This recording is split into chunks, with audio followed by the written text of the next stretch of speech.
It's time for another episode of Corner of the Galaxy from the Box, the show that gets you behind the scenes of the LA Galaxy and into the minds of soccer reporters and MLS experts. Your hosts for the day are Corner of the Galaxy's Josh Guesman and LA Times soccer reporter Kevin Baxter. Let's start the show. Hello, everybody. Welcome to Corner of the Galaxy from the Box on cornerofthegalaxy.com, coming to you on Monday, April 27th. I'm your host, Josh Guesman, once again within our quarantine studios. I'm at home. Kevin, the Panda Baxter, is also at home. We have a great show coming up. Just a couple minutes to be joined by LA Galaxy General Manager Dennis Kloese. We recorded that interview a little bit earlier, so you want to stick around for that because that's going to be a really good one. And then we'll also have just a little bit of a talk that we want to get to on a whole bunch of things. But before we get to that, Kevin, just how are you doing, buddy? I mean, I know you've been taking pictures of rocks again, so I'm starting to worry about your sanity. Yeah, those rocks came right out of my head. Actually, I don't know if you've noticed, but they're not, in addition to not being any soccer, there are no sports at all right now. And so that means there's no sports section and nothing for sports writers to do. So I've been filling in over on the Metro section. If you think I know nothing about soccer, I would agree with you, but I really know nothing about anything else. So I wrote a story about mental health and the quarantine, which was fun because, I didn't know anything about that. Then I went to the beach Saturday in Ventura County to see people come back to the beach. That was interesting. So if you guys are tired of reading about me trying to write a news story, you need to get soccer back. I promise I'll go back to the stadium and stay away from those other stories. Yeah, I was going to say, people are going to be begging you to write about soccer here pretty soon, exactly. Which is the complete opposite. Maybe that's the positive for you out of this whole coronavirus thing there, Kevin, is people actually want to see you write about soccer. Well, they want to see soccer played, and if that means I have to write about it, that's sort of the price they have to pay. I was going to say it's a side effect of soccer and it coming back. Well, I would say that for me, it's been I finally started to hit sort of my breaking point of getting out of the house. So we've been trying to take regular walks a little bit more on a regular basis. So we've been doing that. So it's been nice. It was really hot over the weekend, and I don't have air conditioning here at this house, which we've talked about I think before. You have a fan. You have a fan. I do. Somebody bought you a fan. The Panda fan. We had the Panda fan roaring this weekend. So we were trying to get through that, and obviously with a 4-month-old, we were having fun with that. So we made it. It was okay. Let me ask you a quarantine question, because you're right about the exercise. I mean, I've seen a lot of people out here exercising that I normally don't see, taking walks, running, biking, people going out with families, and it's all good. It all looks good. But I'm wondering, are you of the feeling that people are going to gain weight during this quarantine, and when it ends, they're going to have a few pounds to lose, or you think people maybe have lost a few pounds with the extra exercise? I think that the people on Instagram who are posting all their workouts and their food that they're eating and doing all that stuff are probably in pretty good shape. For me, the only thing that apparently was controlling my waistband was the distance from the fridge I normally am. When I'm at the office, I don't eat. Whenever I'm here, I just get hungry. I'm like, hey, there's food downstairs, so I'll go. I will say that Josh is now back up to his pre-weight rowing. You remember rowing, Josh lost about 25 pounds. I think Josh is now, with baby and then quarantine on the end of baby, just whenever I was starting to get back to working out, I think we have pre-rowing Josh is back. The Pato has packed on the pounds a little bit. Well, yeah, I took a walk last night with Mrs. Panda. We needed to get motivated for a walk, so there was a shopping cart near our neighborhood, and we actually pushed it back to the market about a mile away. That was our excuse to go out and take a walk, and then we added a bunch onto that. But, I mean, that's how stir crazy we are. We're taking shopping carts back to the market now.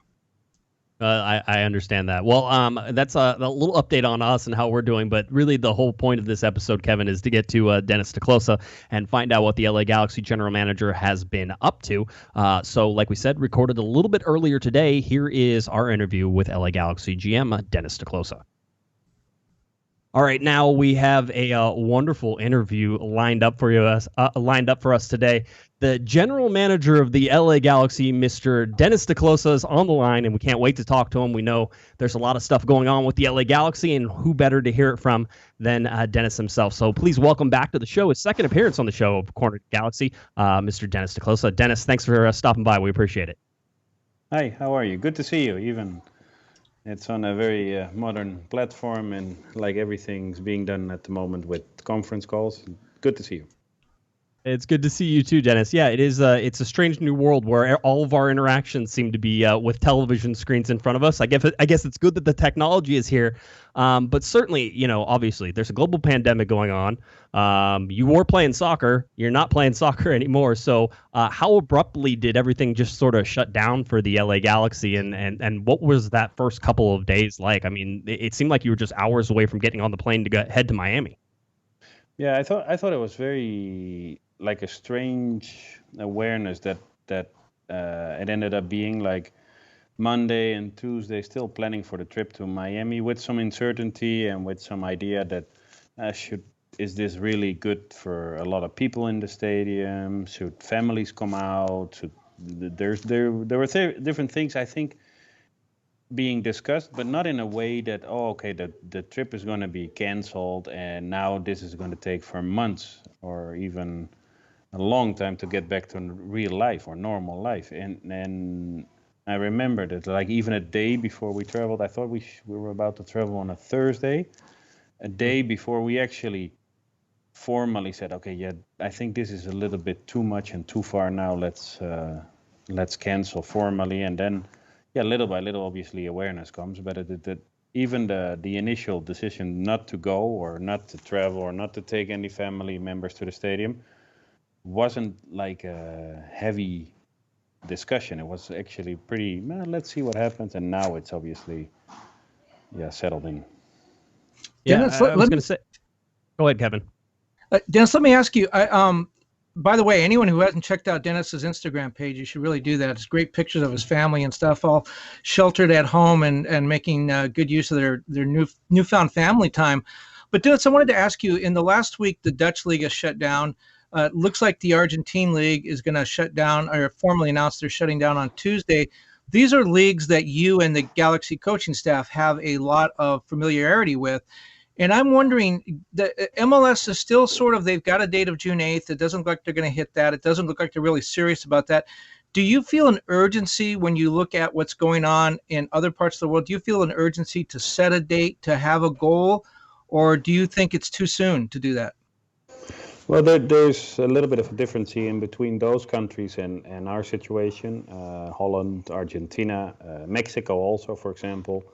That their seasons, they end normally in May, June, and the urgency with sponsorship and TV income, it's geared towards their yearly budgets, which end probably now for most of the leagues in the world in May, June. So for them, and based on TV money, for example, which is a big player obviously in this discussion, I see that, for example, in Germany, England, even the discussion in Spain, that it gets very, very near to the end of their seasons, and that makes it a heavy decision in between, obviously, the integrity and then the health of the players or high financial cost. In our case, it is somewhat different. I've been actively speaking to some people in Liga MX, like, for example, last week, because there's a lot going on also with their development, second tier league, and things that I would just want to keep an eye on. And they're 7 playing rounds out of playoffs, and then there's quarter, semis, and finals. So for them, there's actually 10 days that they need to figure out when to schedule that in, and then they need to start the new season. For us, being realistic and now hopefully, and don't maybe not getting too excited, but if you see in the entire country, which is also a challenge to this whole conversation, I think a country like Holland is pretty easy to control. If you drive an hour and a half and you take a wrong exit, you're in another country. Here you have to fly 6 hours around the country, and then you're still in the same country.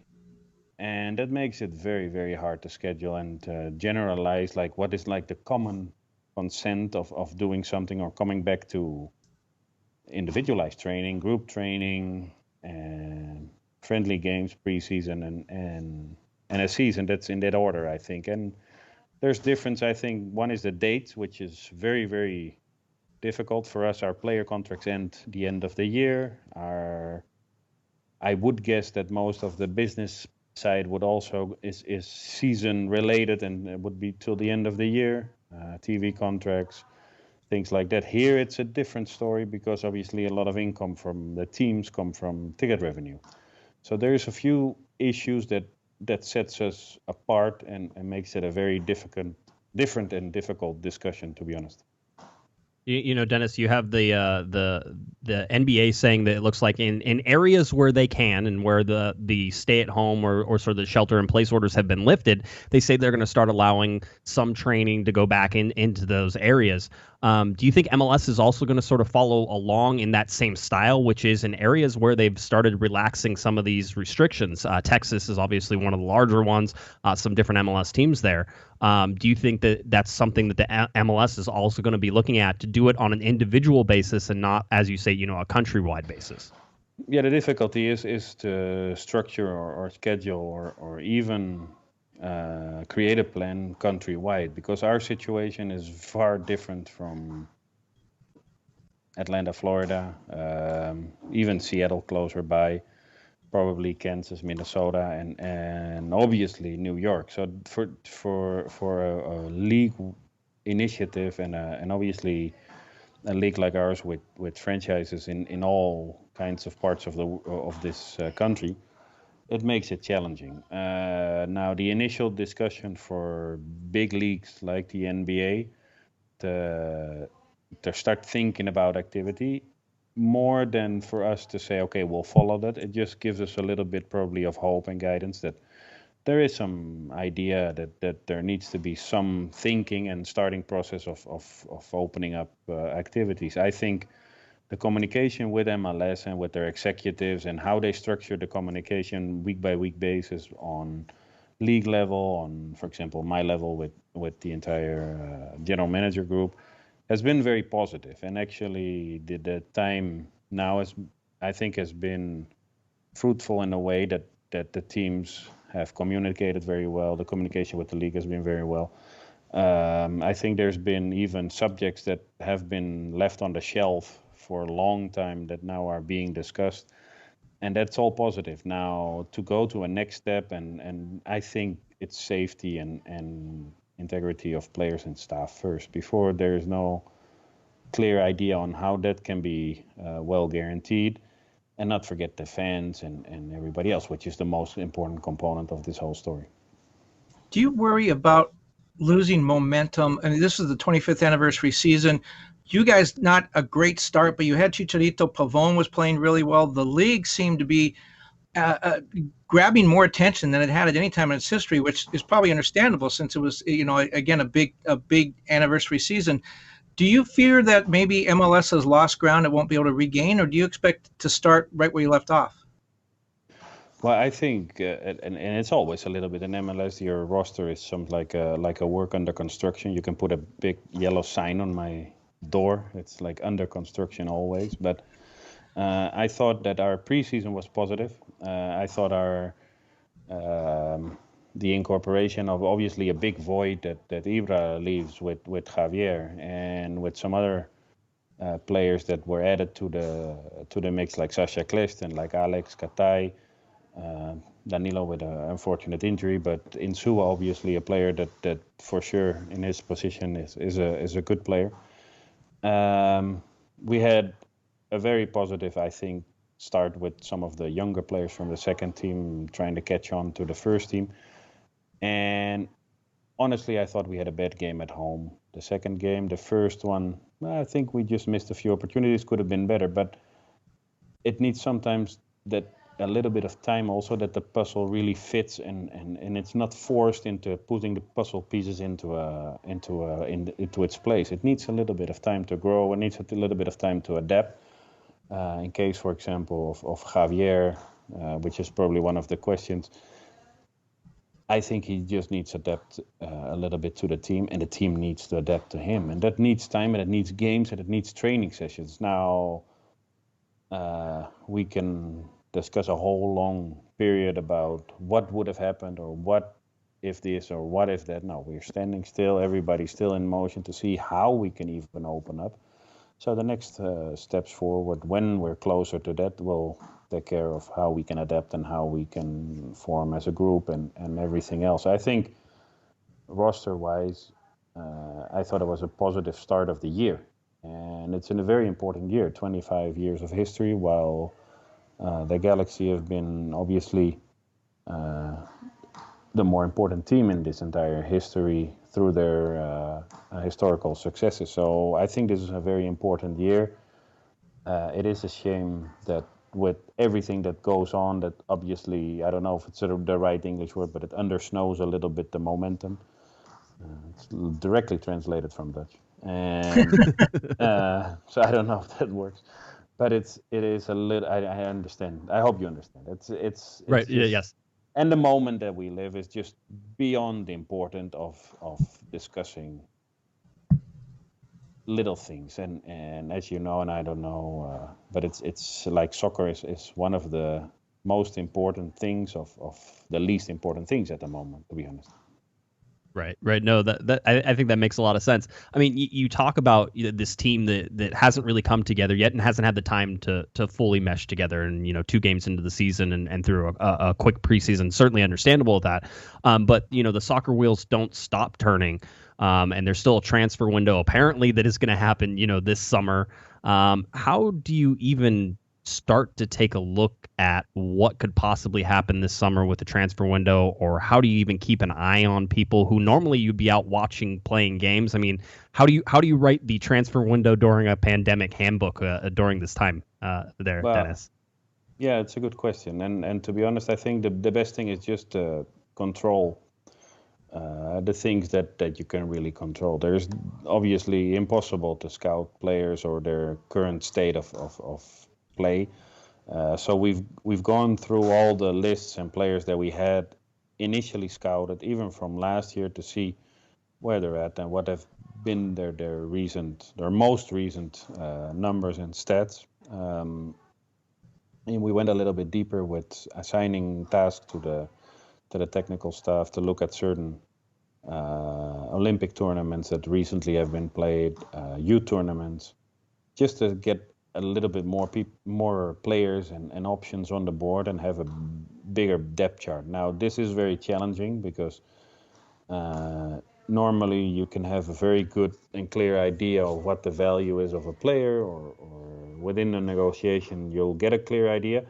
But I don't think anybody has still seen or even understands the impact of what's happening to us today on a possible transfer market. I've heard stories about a player from PSV that was offered a certain amount of money in January, starting player for in their midfield, and it was a decent amount of money. And the offer that's being done now is about 65 to 70% less of what in January was offered. And actually PSV is actively thinking about maybe taking the offer. So I don't know if that is maybe the guideline that we have to follow, but it's one of probably many cases that will come up getting closer to a transfer deadline, because for what I understand, the deadlines are going to be respected, and there's discussion about a third transfer window, and there's a whole bunch of discussion. I think everybody these days starts off the day with Zoom and they end the day with Zoom or Skype or FaceTime, but it's so many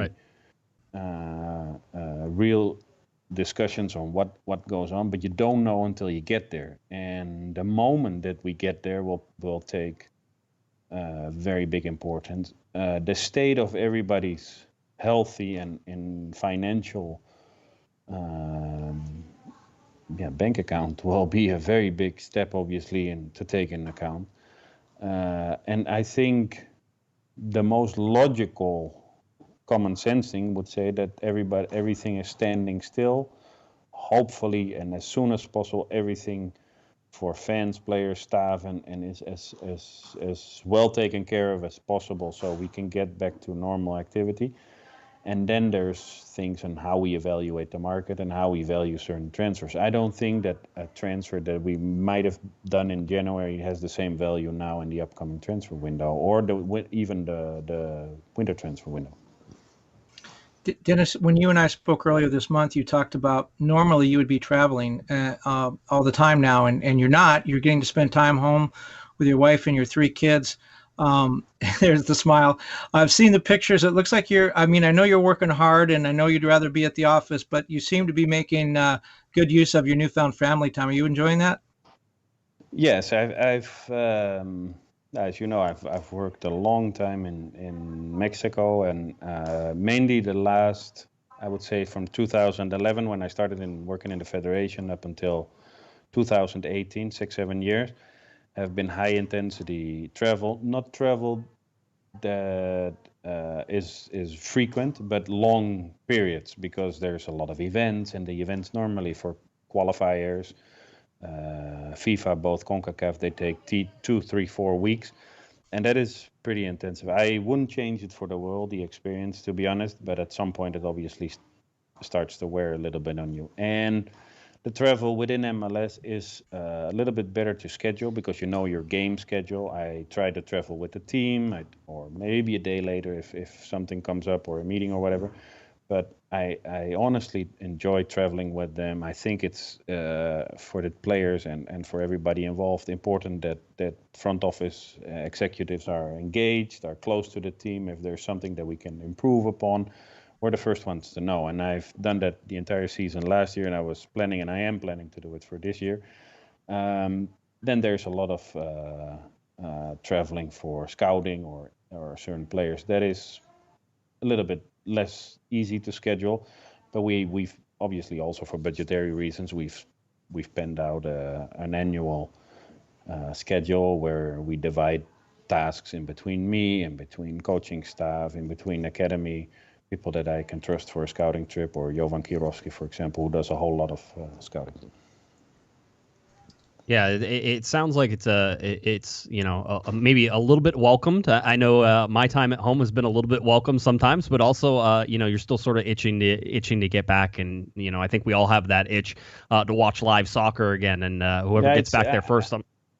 I'll make a last comment. Just I don't want to interrupt you, but I think everybody, like the first 2 weeks, was pretty excited to say, okay, I'm going to do my garage, and I have like 15 seasons of soccer gear in boxes and bags. Let me figure it out. See if I can donate something, and if I can give something, and if I can send friends something.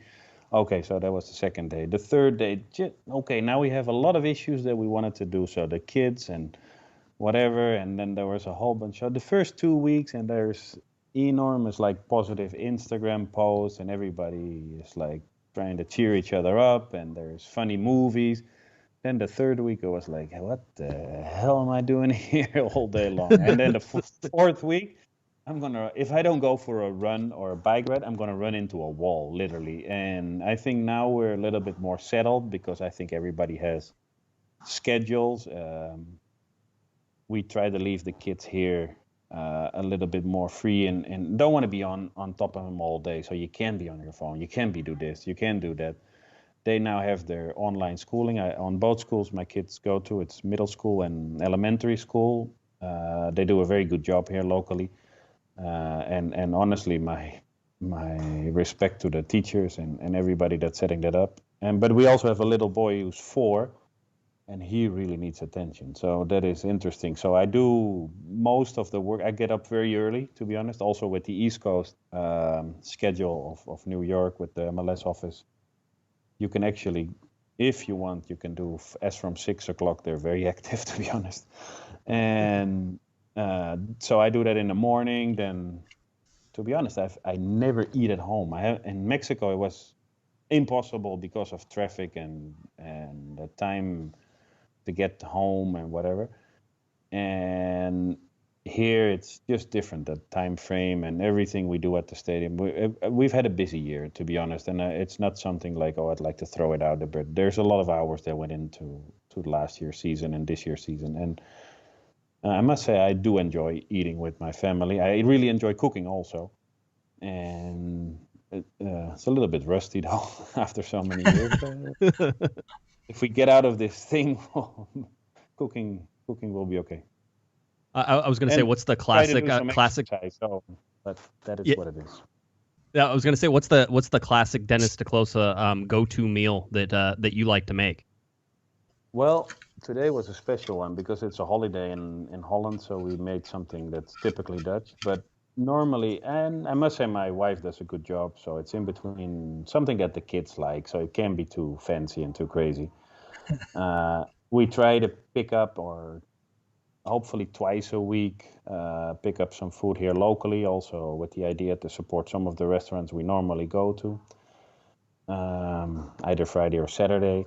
And then a good recipe, I think, is the spaghetti that we make. We had pasta last week with mushrooms. Went out on the internet. At some point, you get also, what the hell? Am I just now posting food on the internet? Am I now stupid? I think we're all sort of there, Dennis. I don't think you're alone on that one. I have one more question. I just want to get to, and then Kevin, I'll let you close with any questions that you have. The Cristian Pavon interest in whether the Galaxy are going to buy him. Now I know you talked with Kevin about it. And Kevin came on this podcast and talked about that. If you can clear up at all, the people are going to actually see your face and the words coming out of your mouth. And sometimes whenever we relay what people say, they don't believe us. So with Cristian Pavon, and it seems like there's an option for the LA Galaxy to buy, I believe by June 30th. If I'm wrong, you can correct me. So what's his current status, and what is the Galaxy's current thinking with him? Well, we have an option to buy actually at the end of the year, which makes it, I think, a little bit going to your earlier question, where we stand in transfer market and upcoming transfers, in a position that we would like to. Obviously, we like Cristian. That I don't think anybody denies that. But our current state, or the current state within, I think, everybody's club within MLS, is very, very important to take in account. We have the time to assess. We would like to get back to training, preseason, and games before we even go in those questions in a more formal setting. We have until the end of the year, and maybe in a normal situation we would have been anticipating a decision by now. But I think now also to really be aware of, obviously, the finances of the club, of our ownership, and in general where MLS stands, I think we need to be very respectful and take a little bit of our time and see where it goes. Dennis, my last question, you could spend 2 hours answering this, and so please don't do that. Just give us a brief answer. But you are one of the best known developers of young players. You have a real reputation for doing that. And now we're losing the development academy, and MLS is going to be taking a much larger role, it seems, with their academies. Just a short answer. Is this because people are trying to figure out, is this a good thing or a bad thing? It looked like the development academy system was broken, and you guys have some real structure, and the Galaxy have a great academy. Is this a good thing? Yeah, first of all, I think at the Galaxy, and not only last year, I think it's been built out and it's grown to a point with a lot of good people involved over the years, and I think it would be very unfair to say that the current people in place deserve all the credit, because players like Efrain Alvarez, and in lesser fashion, but Julian Araujo, Jonathan Perez, Cameron Dunbar, Eric Lopez, they're all players that a lot of people and a lot of effort and a lot of energy and a lot of investment has gone into. Youth development in general is a costly hobby. It's something that obviously needs to be well organized, with the right protocols and with the right processes, with the right people and with the right structure. And part of the right structure is the right competition structure.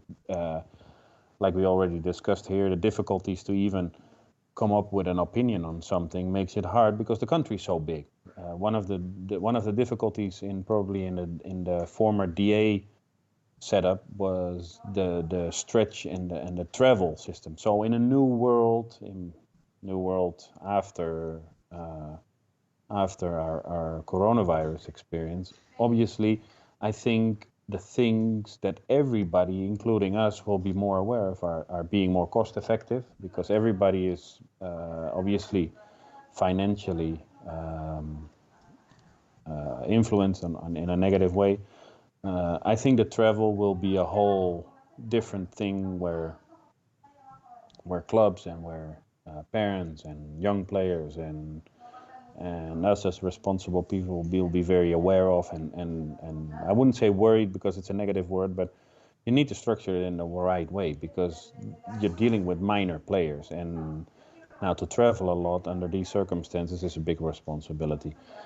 And then your competition structure. I always thought from the outside, looking at the American competition structure, that there is big room to grow. To be honest, I think one of the things I think they do a lot of things in the right way in Mexico, not everything, but one of the things that they do very well has been their youth competition structures. And for me, in charge of the youth national teams, it gave me always like a peace of mind that when the kids were not in camp with us, they would have very, very competitive games over the weekend. And I'm a true believer of developing through order, discipline, structure, like everything I mentioned, good people, people that are devoted to the youth game. But it also has something to do with the competition they play in. And they really improve based on the level of competition. And I always was a little bit, and I saw it actually in person when we had Mexican-American players competing for the Mexican national team, that the Mexican players, based on their competition structure, develop much further and quicker. And in areas where here in the United States, they only start developing or they only start to gain awareness when they are on a second team or on the first team, where the competition is obviously of a high standard and where they have to go beyond their capacity to catch up, which is sometimes part of the development of young players. You have to go a little bit beyond your capacity to stretch your abilities and to develop. You have to put yourself, or basically we have to put our players in difficult and tough circumstances. One of the things that, for example, we did in Mexico is analyze what was their tournament schedule and where we're working through. Now, if at some point you know that there's going to be a World Cup in Qatar, you have to have young players that might have an opportunity to play in Qatar years ahead already start to put in Qatar.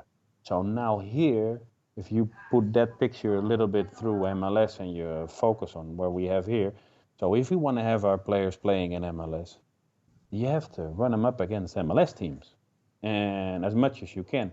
Now, I think there is a difference in the area where we are specifically centered, which is Southern California, and all my respect to a lot of teams that are in DA and are in this area, because I think they're highly competitive. And I think this area is something specific, and we're trying to work through things, and we shouldn't alienate ourselves. We should be inclusive. We should even, and I think even after a period that we've gone through now, we should be supportive of everybody that needs support. But I'm a firm believer that the level of competition marks the level of the development of the players. Thanks a lot. Yeah, appreciate your time. I was going to say, Josh and I will be over for some spaghetti in a little bit, right, Josh? We're heading over there now. Yeah, that's right. That's right. I can do it by UPS or so, or what. I am I'm expert now on conference calls, internet buying and receiving, sanitizing things. A whole nother skill set, Dennis. Yeah, it's completely different. Coming out of a new man out of this. Very good. Well, Dennis, we want to thank you for coming on. We know you're busy and certainly taking a little time away from the family there, but thanks for coming on, and hopefully we look forward to having you on again where you can tell us that we're all getting back to normal and we can watch some soccer. So we'll look forward to that. Yeah, and hopefully it'll be soon.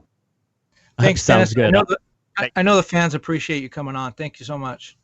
No, everything for what I can support, and you know that if I try to give some insight, it's always as much as I can, and to be honest, the fans, and for what I've experienced the last year in the Galaxy, it's been very unique, and we miss them a lot, and to be honest, I hope to see them out as soon as possible because they're true fans.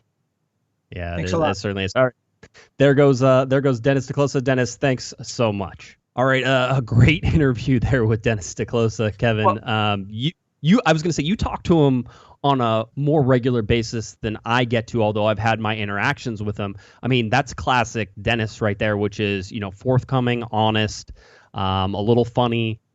He's keeping his sense of humor clearly in quarantine and everything else that's going on there. But I think that when you and I talk about personalities that we deal with on a regular basis around sports clubs, all in and out, mostly Galaxy for me, but I hear all the stories you tell me about all the other teams too. Dennis is sort of a rare breed whenever it comes to how forthcoming he seems to be. Yeah, and I actually struggle a little bit dealing with Dennis because when I'm going to interview somebody, for the most part, I feel like it's putting them out. They don't really want to talk to me. I'm going to ask questions. They realize it's going to go in the LA Times. They don't want to screw up. And it's kind of been that way in my career. I've dealt with a lot of general managers and players, but general managers, Larry Beinfest with the Florida Marlins and Ned Coletti with the Dodgers and all kinds of different sports. And I have to say Dennis is one of my favorite because Dennis is honest, he's forthright, he's friendly, and I have to kind of get past that. I actually think Dennis enjoys talking to us, if you can believe that. I think he enjoys it. You see the way he engages, and I think I have to maybe be a little bit more personable with him and not feel like I'm intruding, because I do think he enjoys it. I mean, talking about his family and the spaghetti and everything else, and you get the impression that he's being very honest too. I remember, not in this interview, but in other times, asking him questions that I just totally expected a no comment, or we're not going to talk about that. And Dennis gave me an answer about what he's thinking. And, for somebody in the media, that's golden, because we don't want to run down a rabbit hole and chase rumors that aren't true. And Ned Coletti was a guy when he was with the Dodgers that was very good about saying things like, do you believe that? Does that sound like something smart that we would want to do? That was his way of saying, don't follow that. Dennis is kind of the same way. He'll tell you where everything is and give you the ammunition to figure it out for yourself. And I really appreciate that. Yeah, he was great. And by the way, super easy in terms of getting him on the show. It wasn't like this big, long, wild goose chase that Kevin and I went on. Kevin was great with setting that up. So we're glad that we could have Dennis on. And like I said, the second time, Dennis was actually a guest on our 700th show that we did, our big extravaganza where I wore a tuxedo. I'm thinking this Thursday there will be no tuxedo, but there's a possibility that we might have an end of April party, because why not? So we're working on that, and if that all comes together, we'll clue everybody in. But Kevin, I wanted to get to a couple things, and I'm sure Kevin, the Baxter, the panda himself, probably is asking why an end of April party, and the answer is just because we're all in quarantine, and this is all starting to drive us a little crazy. It could be a May 1st party. It could be a May 1st party. I mean, it won't be, but it could be. So anyway, so that's sort of where we sit. I wanted to get to this one thing, and this has been popping up, and I've been getting the questions. And normally at this time of the year, first of all, just a couple days away from the primary transfer window actually closing for Major League Soccer on May 5th, whatever that means at this point. It doesn't mean much, but that May 5th transfer window is coming up. But usually there's transfer rumors, especially, as the main European leagues start to wind down their seasons and get towards the end of June. And you understand the contracts usually run through June 30th around most of the world. There starts to be rumors, but there's names that are currently being linked to the LA Galaxy that are of giant proportions. Cristiano Ronaldo, we talked about, I think, on Thursday with the Hammer, and whether or not he could possibly come to the LA Galaxy. James Rodriguez has. Yeah, is that guy good? Is he good? I've heard he's okay. He can play. Okay. He's not bad, as I'm sure the Hammer would attest to. So yeah, Cristiano Ronaldo, James Rodriguez right now being linked with the LA Galaxy, and Gonzalo Higuain.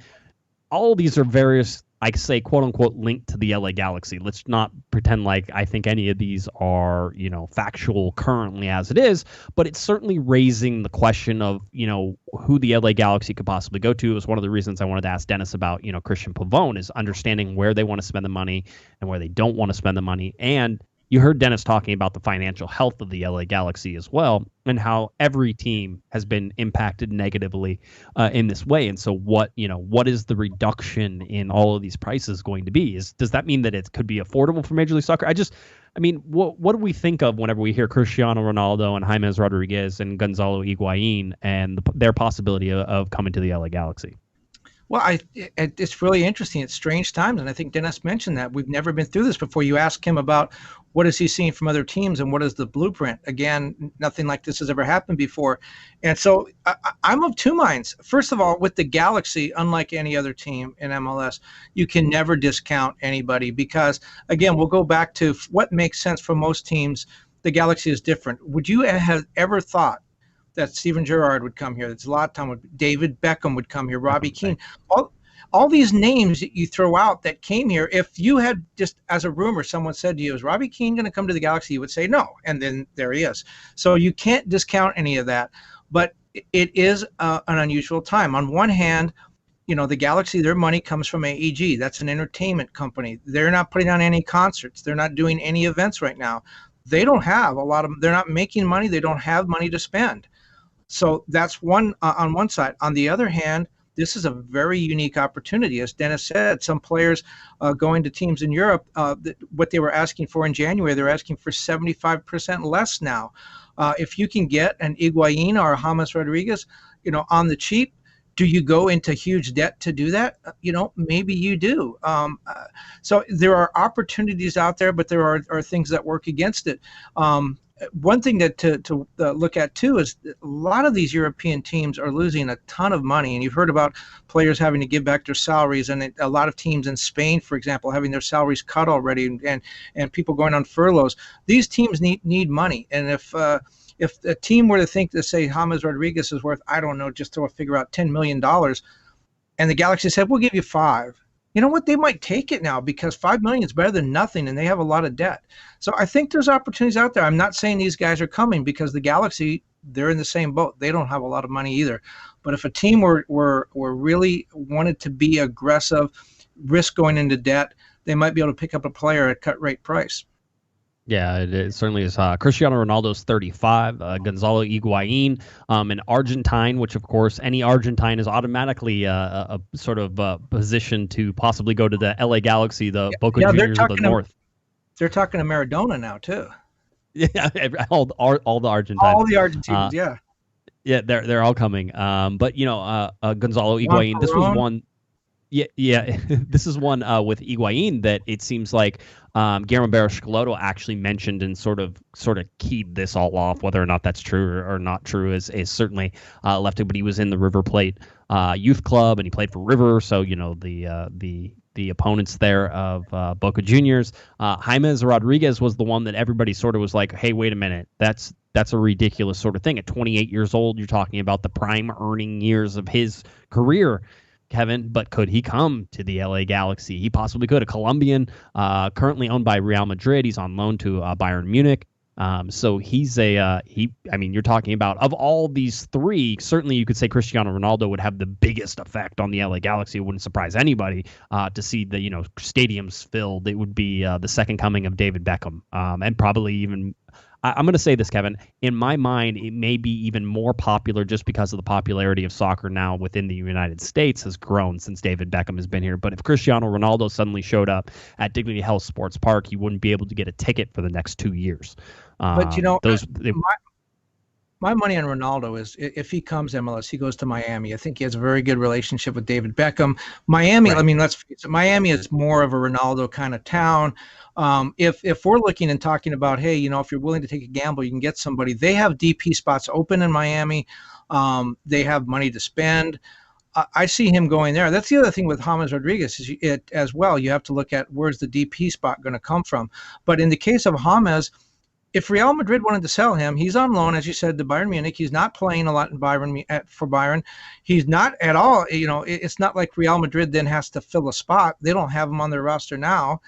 Right. That could be a way for them to pick up some money. But then, as you said, a 28-year-old guy, he is playing at Bayern Munich, he's playing in the Bundesliga. He's a very talented player with a World Cup pedigree. If the Galaxy were able to come up with $5 to $10 million, that sounds like a real stretch.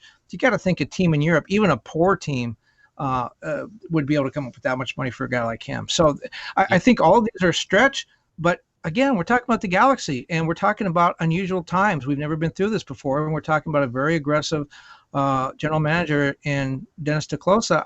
I'm not saying it's gonna happen, but I'm definitely not saying it's not gonna happen. Yeah, I was going to say, one of the questions I wanted to ask Dennis, and we didn't get to it, and that's fine because, I always write like 30 questions for everybody. Hour. Yeah, I was going to say, it could be the Dennis Kloese show here pretty soon, if he keeps up that way. But, one of the questions I want to ask, is there a name too big for the LA Galaxy? Because, and Kevin, you touched on it, I don't think that there's such a thing as a name too big for the LA Galaxy. You could take, the prime star in his prime years over in Europe and say, would it be impossible for the LA Galaxy to land this person, Kevin? And you and I would probably have to say, listen, it's very, very, very unlikely, but impossible? That's not a thing within the AEG world or the LA Galaxy world. Yeah, I mean, if they're willing to go into debt to do this, and especially with Bruce Arena, and Dennis is beginning to show some of that magic too. Bruce Arena was so great at moving the pieces around and creating DP spots and moving money around and pushing right up against the envelope of some of those rules. You would go broke real fast betting against the Galaxy. And I'll just go back. I remember I was on assignment in Arizona in a hotel room, and someone called me and said the Galaxy are getting Steven Gerrard, and I just laughed. And I hung up, and a half hour later, the Galaxy had Steven Gerrard. So I don't discount them at all anymore. I was going to say, it didn't turn out well for Steven Gerrard, but that's okay. It wasn't about. He sold a ton of tickets, boy. He sold a ton of tickets, and it was a gamble that and I've said it many times. If you ask me, hey Josh, you can sign Steven Gerrard to the LA Galaxy, are you going to do it? Yes. It's okay. Let me think. Yep. And Zlatan. Remember, we were after that one for 3 years, so that wasn't much of a surprise. But I mean, again, Ashley Cole. Ashley Cole's coming to the Galaxy. Really, the greatest right back in the history of the greatest left back in the history of the English national team. He shows up. Nigel de Jong comes at the same time. They get both those guys at the same time. I mean, come on, it's just insane. Robbie Keane was the guy who really made the Beckham deal work. The names you just keep going. Chicharito. Who thought Chicharito was coming? It seemed obvious. But no, yeah, I did. That's true. It seemed obvious, but no one could make it work, and then now he's here. Well, it's an interesting time again. Hopefully, Dennis shines some light on everything that's currently going on around MLS and the LA Galaxy. Always some great insight there from Dennis. So glad that he could be on there, Kevin. Hungry. He made me hungry. I know it is probably time to go eat. So it's one of those things. But yeah, anything else, Kevin, you want to get to, or we should probably just shut this episode down. It should be the Dennis DeClosa show. It'd be much more entertaining than us. Yeah, I was going to say probably get better numbers too. So a big thank you to Dennis DeClosa coming on to this show and for headlining this show. Kevin, you and I are openers and closers at this point. The real meat of the show there was Dennis. So a big thanks to Dennis for coming on. All right, Kevin, you good? I'm good. Let's do this. All right. If you're looking for Mr. Kevin Baxter on Twitter, it's at KBaxter11. And then please head on over to the LATimes.com. Usually Kevin writes about soccer. Sometimes he writes about rocks and beaches. So you want to cover that as well. LATimes.com at KBaxter11. If you're looking for me on Twitter, it's at JGuesman, JGUESMAN. And of course, at Galaxy Podcast.